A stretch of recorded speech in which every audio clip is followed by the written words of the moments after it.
Welcome to the Positively No Gambling Podcast, a pro football show that is definitely not about betting. My name is Glenn Fraser. It is Monday, September 1st, Labor Day, and this is our final 2025 team preview for the Washington Commanders. Probably the most fun team to talk about. So we saved the best for last in terms of engagement and storylines and all that fun stuff. We've made it to the end of the preview season, which means it is about to kick off the regular season, and I am pumped. Okay, last time, preview format.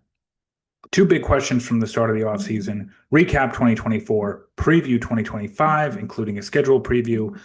Look at some of the Barnwell advanced stats and trends, early line against the spread line leans. Conclude on those two big questions and give out the preliminary over under season total win pick. The final over under for not just Washington, but all 32 teams will post tomorrow and Wednesday as part of the AFC and NFC preview shows, which will lead right into the season. Okay, two big questions regarding the Commanders. Did they improve the defense? This was the sort of lasting image of the Washington's magical season, but it ended up very disappointing. Their defense just was not up to the task of stopping Philly in the NFC Championship game. Now, who was up to the task of stopping Philly's offense last year? Probably nobody, but they were clearly in over their head in that game. And you have clearly you got the quarterback of the future. He's your franchise. Did they add enough around Jaden Daniels to keep this offense humming along and improving and staying in the top five in terms of offenses around the league? To recap 2024, 12-5, which you look at them and you go, wow, can't believe they won 12 games, which was good for second in the NFC East. They obviously lost to the Eagles in the NFC Championship after a magic couple of wins on the road in the playoffs. They started off hot, 4-1. They around the middle of the schedule, they were soft. Tough schedule. They had some Jaden Daniels rib injuries that limited them, but they bounced back. They finished 5-0. They were way hot coming into the playoffs. Couple things to note. Just 1-4 against playoff teams. They had that one win late in the season against Philly when Jalen Hurts was injured. That was this game, sorry. Beyond that, lost to Philly, lost to Pittsburgh, lost to Baltimore, lost to Tampa. Only five playoff teams, which meant they had a very easy schedule, second easiest schedule, and the second luckiest schedule. A lot of these teams that they played underperformed. Cincinnati, Chicago, Dallas, even New Orleans. I mean, New Orleans was expected to be bad, not that bad. So they had some luck with the schedule. Other metrics, they overachieved a little bit. Remember the Bears finish and a few other Jaden Magic games. 8-4 in one score games. 12 of their 17 games were one score, and they won eight of them. That's important. And it was a magical, tremendous season. Nobody called it. Nobody expected it. I did bet they're over last year. I think it was 6.5. It hit early. Did I think that they would maybe compete for a wild card spot? Yes. Did I think they would be in the NFC Championship? No, nobody did. Okay, let's look at their offense. They really didn't lose anybody, which is nice. The couple of sort of rotational wide receivers, all their wide receivers besides McLaurin were up for free agency. They let Brown walk. They let Zacchaeus walk. Don't think that's going to matter. They added Laramie Tunsil in a trade with Houston, Deebo Samuel in a trade with San Francisco, tackle Josh Connolly. They used their first round pick on. Nate Herbig came over from Pittsburgh. He's a backup guard. Jalen Lane, they drafted in the, I don't know, third round, second round. He's probably going to rotate in. They like to throw to many different targets. And just full disclosure, I'm taping this early August, so I have McLaurin in here. Obviously, there's a contract situation going on, a trade demand going on. If this ends up changing, that will be reflected. That will be reflected in the final preview that I post later on this week. Excuse me. X Factor. So sorry. Blue chips. Obviously, Jaden Daniels. McLaurin's high potential. McLaurin's an excellent receiver, maybe just in that second tier. Good, good looking offensive line on paper. Sam Cosmi, Andrew Wiley, and Josh Connolly, high potential uh, lineman. Same thing with Tunsil. I know he had some bad stats when it comes to false starts and penalties called on him, but he's still a pretty damn good player. X Factor, Debo. If Debo can look like Debo has looked, he's probably the difference between them being a great offense and an unstoppable offense that rivals Detroit and Baltimore and Buffalo in terms of one of the best offenses in the league. Really not a make or break for anybody. This exceeded expectations. I think the job now for everybody is to protect the quarterback and to make sure that they do not lose a step while other teams have made their efforts to improve themselves. Defense. This is a really interesting visual. A lot of guys coming in, not much in terms of blue chips, but definitely plenty in terms of names and veterans and all that good stuff. Let's look at who's no longer here. They lost Dante Fowler Jr. to Dallas. He had a lot of sacks last year. I don't know if they can replace that easily. Jeremy Chinn's a decent safety that they lost to Vegas. Jonathan Allen, D tackle to Minnesota. Derek Forrest to Buffalo. Rest of these guys are kind of rotational. Doubt they'll have big impacts. In terms of who they added, Javon Kinlaw, D tackle from the Jets. That's a name. Von Miller from Buffalo. That's a name. Will Harris from New Orleans, safety. Trey Amos, they drafted. He was highly touted. We'll see if he could come in there and maybe play some nickel, maybe play some starting cornerback in case Lattimore has injuries or takes a step back, etc. Beyond that, they didn't add too much more, but those are a bunch of new faces, guys you've heard of, guys that have resumes.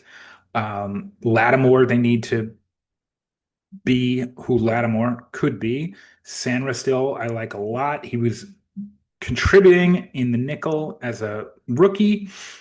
They've let some guys go and reshuffled their lineup, so he's expected to be a full-time starter. Like him a lot. Frankie Luvo, we like. But in terms of X factors, it's really all the veterans they have, led by Bobby Wagner, and these free agent signings. Von Miller, Dietrich Wise, we didn't talk about, but he's a edge rusher that they've added. Is this a make or break for them? No, by no means. But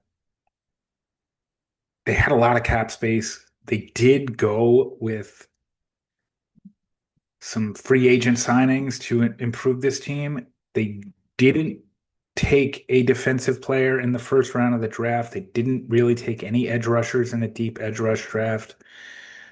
We know why. They want to protect their quarterback. I get it. But this defense right now looks very suspect, especially considering that they're going to be playing 6 games against the NFC East and 4 games against the NFC North and 4 games against the AFC West, which gets us into our schedule.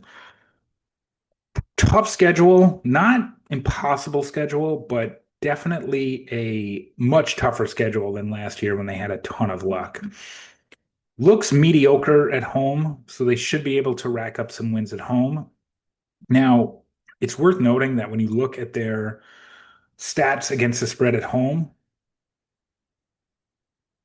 it's a typo here, but they're not great at covering the spread at home historically, which could make this average schedule tougher, but that might not matter now that Jaden Daniels is their quarterback. He was 7-2 straight up in 2024. Probably going to win a bunch of these games. This is one they've certainly that the Bears have circled, but I like them in this one. Raiders at home, like them there. Uh, Seattle, I think that's a beneficial game where it sits. Now it's sandwiched in between two tough ones, but I like them there. Um, and because the home schedule is relatively easy, the road schedule looks pretty tough. In Green Bay, week two, not easy. At the Chargers, it's a long flight against a good playoff team and a very good coach. In Kansas City, don't even need to mention it. In Minnesota, don't even need to mention it. I know it's a home game. It's a game they play every year, but boy, in Philly, week 18, if this thing matters for Philly, boy, that's a tough, tough one. And other than the just general difficult schedule, the spotlight's on. A lot of these games are on TV, standalone, spotlight, Jaden Daniels. Everybody wants to see this kid. I get it.